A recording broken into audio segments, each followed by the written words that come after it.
After almost 20 years, Patrick Soderlund is leaving Electronic Arts. The chief design officer and former head of EA's worldwide studios will take the next 3 months to transition out of the company. CEO Andrew Wilson says Soderlund decided to leave for, quote, a new chapter, but no other details are out. Soderlund was central to the launch of EA Originals, which brought us Unravel and A Way Out, but he was also in the middle of some controversial changes like the shutdown of Visceral Games and subsequent cancellation of the single-player Star Wars game they were working on.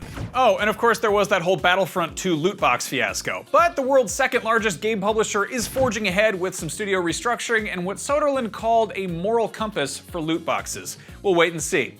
Alright, just to clear things up, Michael Bay is not working on a big-budget action film packed with bad one-liners and explosions about Dora the Explorer. Rumors and reports were spreading that Bay and his production company Platinum Dunes were set to work on the live-action adaptation of the educational children's cartoon for Paramount. A tweet from the Transformers director's account confirms neither Bay nor Platinum are attached to the project. Bay is currently working on 6 Underground, and Platinum is busy with A Quiet Place 2.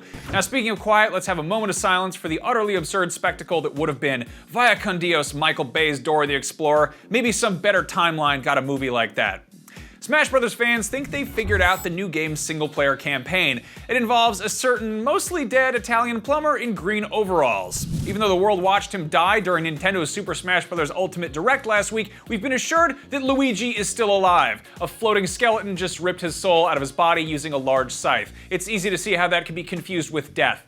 Anyway, according to Eurogamer, Twitter users were able to piece together clues from the main menu in Direct. Between the word spirits being visible on the menu and the E3 Ridley trailer from earlier this year, many fans are convinced single-player mode will be about rescuing and probably unlocking other characters who've had the similar non-death Luigi treatment where the soul leaves the body.